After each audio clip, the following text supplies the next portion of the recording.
Hi friends, welcome to our channel Badvel Bullodu. ఇప్పుడు మీరు చూస్తున్న వీడియో క్లిప్స్ అన్నీ మన ఫ్రెండ్స్ షేర్ చేసింటే నేను ఒక వీడియో చేశాను. అది ఎందుకంటే చిన్న వర్షం పడినా కూడా హైదరాబాద్ ఎలా తయారవుతుందో చెప్పేదానికి చిన్న ఎగ్జాంపుల్ ఈ వీడియో. ఒక ప్రాంతమనే కాదు, హైదరాబాద్లో ఆల్మోస్ట్ వరకు అన్ని ప్రాంతాలు ఇలానే ఉండే వాటర్తో మునిగిపోయినట్టే.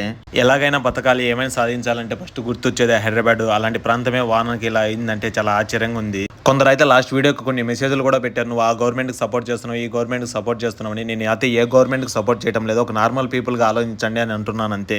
నార్మల్ పీపుల్ అయితే చాలా ఇబ్బందిని ఫేస్ చేస్తున్నారు పాపం. ఎంప్లాయీస్ కానీ, డైలీ వర్క్ వెళ్ళే వాళ్ళు కానీ, మార్నింగ్ అంతా బాగానే ఉండి సడన్ గా ఈవినింగ్ అయ్యేసరికి ఇంటికి వెళ్ళే టైంకి కరెక్ట్ గా వర్షం వస్తుంటే ఎలా ఉంటుందో అర్థం చేసుకోండి ఒకసారి. ఓన్లీ ఇప్పుడు కనిపిస్తున్న ప్లేసెసే కాదు, చాలా ఆఫీసెస్ ముందు కూడా ఇలానే జరుగుతుంది. రోడ్ మీద ఇంటికి వెళ్ళడం కష్టం అనుకుని మెట్రోకి వెళ్తే మెట్రోలో కూడా ఇలానే తయారవుతుంది. ఈ హెవీ రైన్ టైంలో మెట్రో కంటే రోడ్ మీదే బెటర్ అనిపించేలాగా ఉంటుంది మెట్రోలో అయితే. నేను ఈ వీడియో ద్వారా చెప్పాలనుకునేది ఏంటంటే, ప్రజెంట్ గవర్నమెంట్ ప్రీవియస్ గవర్నమెంట్ గురించి నేను అయితే ఏమనలేదు, కొంచెం జాగ్రత్త తీసుకుంటే సరిపోతుంది కదా, ఎవ్రీ ఇయర్ ఫేస్ చేసే సిచ్యువేషన్ కదా, అందుకని చెప్పడం అంతే. Thanks for watching. Please subscribe our YouTube channel Badvel bullet for more videos.